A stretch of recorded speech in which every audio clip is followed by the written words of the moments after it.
You had a very interesting chat with, I know, a good friend of yours and a fellow colleague in Mike Elder there at Avon. Yeah, I tell you, you had a chance to sit down with him, and he's really doing a great job of building a program there, not just a football team, a program where they expect to win. And it was a really good time sitting down and talking about it this week. So let's take a look at it. All right, Coach. Last year, 13-2. You make it to Week 15. You end up state runners-up. Fantastic year. You graduate your starting quarterback. You graduate your top 2 receivers. You're losing starters on both sides of the ball. Coming in this year, everybody on the street saying Avon's down, Avon's rebuilding. Well, how come here we are, Week 12, you're 11-1, and you're poised to make another title run? What did you guys do this year to make that happen?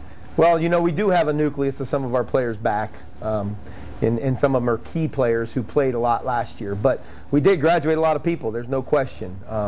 And some of our seniors last year would get mad when I would talk about it, but I would tell the underclassmen, you have the advantage of working here 5 more weeks longer than your opponents. So we took that opportunity to take some of these sophomores and freshmen that moved up with us and practiced with those guys, get them ready for this season. And they took advantage of that. They came every day and tried to get better, even though they weren't necessarily playing on Friday night through the run.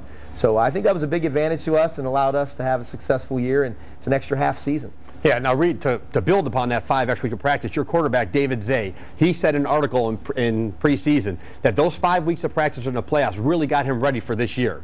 So how did that practice time of running scout team for you guys really make him be the catalyst for your team coming into this year? He knew that he was 1 snap away from going into a football game. We talked to all of our guys about accepting that backup role seriously. David did that, so he was game ready at any time if he was called upon. He really took advantage of the time, and he hit the ground running, and I think he's done an exceptional job for us. Now, when you have a first-year quarterback like that, how nice it is to have a kid like Ross Douglas be able to hand the ball to take the pressure off of him. Yeah, Ross Douglas is obviously a special player.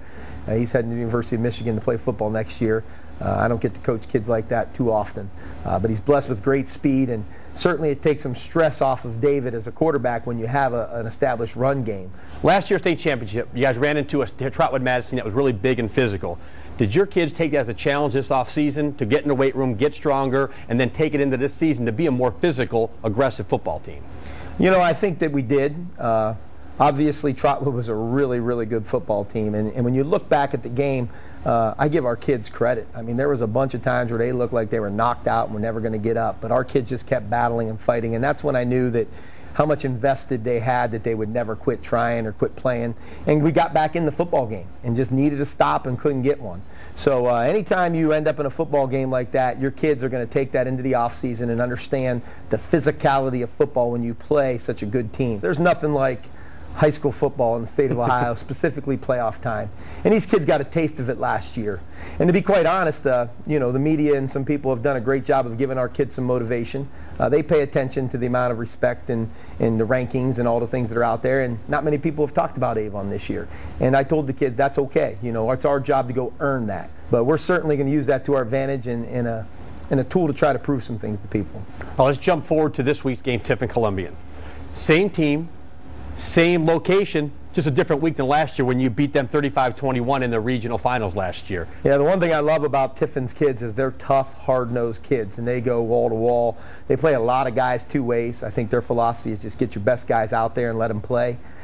We play more people than they do, so I'm hoping that depth is an issue, but you're in pretty good shape by week 12. So the bottom line is those kids are used to playing wall to wall like that, but I do hope it creates an advantage as the game wears on that we have less guys playing both ways. And now last year, last year you were the hunted. You guys were, you know, high flyers. This year, like you and I talked last week, you're under the radar a little bit. Is it a little more, you like being the hunter as opposed to the hunted a little bit, or you'll take it any way you can as long as you're playing week 15? Well, I just want to get to week 13, yeah. And that's the way we look at it around here, is get to week 13. But it doesn't really matter. We've had a bullseye on our back in our league all year long, so you know, we were the hunted, and now we feel like we're more of the hunter. But at the end of it all, you got to go out and execute and just score 1 more point than your opponent. There's no style points. It's just a matter of getting to the next week and getting a chance to spend 1 more week together. It's a fun group of kids to coach. Their work ethic, I tell them all the time, this is all gravy. They've learned everything they should learn from the game of high school football they have. And I'm proud of all of them. But moving forward, these young men obviously know that this is an opportunity to continue along a journey that can be special at the end. I'll tell you what, that's a guy right there who is a high school coach who gets it. It's about the kids, not about him. And that's why he runs such a great program.